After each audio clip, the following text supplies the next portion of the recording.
Electromagnetic wave 7 प्रकार की होती है इसका, तो रेडियो वेव का वेवलेंथ सबसे ज़्यादा होता है। ठीक है, अब जो पेपर में जो क्वेश्चन आते हैं उनको समझते हैं थोड़ा। तो देखो इनका जो रिलेशन जो होगा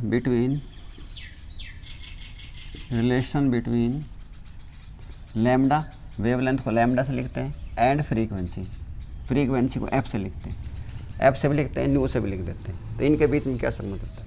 देखो वेव जो चलती है ऐसे, तो ये वाली बात जो है इसके बराबर ही है, यहाँ से यहाँ तक ये इसकी डिस्प्लेसमेंट होगी, दूरी होगी, ये लैम्डा होगी। यहाँ से चल के कोई वही, ये दोनों फोटो बराबर हैं एक ही।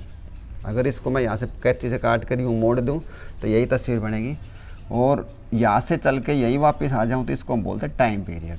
ठीक है भाई, और 2 बार आ गया तो दो फ्रीक्वेंसी, 3 बार आ गया तो 3 frequency. Time taken to complete 1 rotation is known as the time period. अब देखो ये इसकी जो वेलोसिटी है, जो इलेक्ट्रोमैग्नेटिक वेव्स होती है, वो उसको सी नाम के अक्षर से लिखते हैं, 3 × 10⁸ मीटर पर सेकेंड। साइंस के अंदर वेलोसिटी को वी नाम के अक्षर से लिखा जाता है।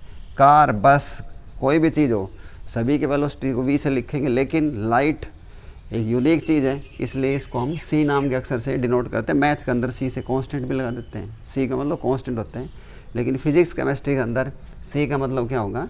वेलोसिटी ऑफ लाइट 3 × 10⁸ मीटर पर सेकेंड, 3 लाख किलोमीटर पर सेकेंड। लाइट इतनी स्पीड से चलता है। तो अब सी समझ में आ गया। अब देखो 10वीं का जो फार्मूला था हमारा, वो क्या था? चाल बराबर दूरी बटे समय। तो चाल को तो हम सी नाम के अक्षर से लिख लें, दूरी कितनी यहाँ पे लैम्डा, और टाइम कितना है टी। तो ये होगा हमारा इतना। उसके बाद अब टाइम को हटाएंगे क्योंकि हम तो लैम्डा और फ्रीक्वेंसी में दिखाना है। टाइम फ्रीक्वेंसी का रेसिप्रोकल होता है। इसी बात को ऐसे लिख दो चाहिए, F is equal to 1/t। तो यहाँ पे जो 1/t है इसको हम क्या लिख देंगे? F. C is equal to lambda F, और यहाँ से लैम्डा कितना आगे बताओ? Lambda is equal to C/F।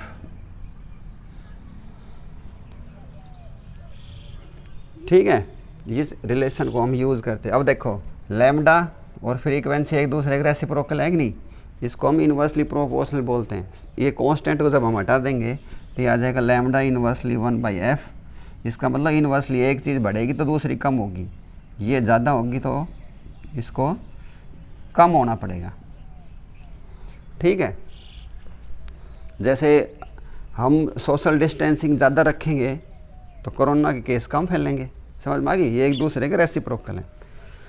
तो अब 1-2 सवाल कर लेते हैं इनके जो पेपर में आते हैं कि जैसे फॉर एग्जांपल 30 मेगाहर्ट्ज़ दे रखी है एक रेडियो, एक इलेक्ट्रोमैग्नेटिक वेव की फ्रीक्वेंसी।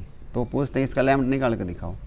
तो लैम्डा निकाल के दिखाएं तो ये वाला फार्मूला लगाएंगे, लैम्डा इज इक्वल टू सी का मान 3 × 10⁸, एफ का मान कितना दे रखा है 30, मेगा का मतलब 10⁶ तो 3 × 10⁶ × 10⁻² बटे 10⁶। ये तो कट गया, ऊपर आ गया अपना 300 और नीचे आ गया 30, तो कितना उत्तर आ गया? 10 मीटर। ठीक है, तो ऐसे हम फ्रीक्वेंसी दे रखी हो तो लैम्डा निकाल देंगे, और लैम्डा दे रखा हो तो फ्रीक्वेंसी निकाल देंगे। देखो भाई मान लो लैम्डा दे रखा है 10 मीटर, फ्रीक्वेंसी निकाल के दिखाओ। तो फार्मूला ये लगाओ, फ्रीक्वेंसी को ऊपर ले जाओ, ये हो जाएगा C/λ। सी का मान 3 × 10⁸ बटे लैम्डा कितना है 10, और एक काटो, एक ज़ीरो कट गई, तो ये बच गया हमारे पास 30 × 10⁶, और 10⁶ को बोलते हैं मेगा, तो 30 मेगाहर्ट्ज़ आ जाते हैं। ठीक है, एम का मतलब मेगा। जैसे आपने देखा भाई, सुने होगी कि इस फोटो की मेमोरी 2 MB की है। MB का मतलब मेगाबाइट, मेगा का मतलब इतना, GB गीगाबाइट्स। तो ऐसे हम अपने सवाल कर सकेंगे। तो डियर स्टूडेंट्स, उम्मीद करता हूँ ये 2 नंबर का काम आपको समझ में आ गया होगा। Thanks, have a good day.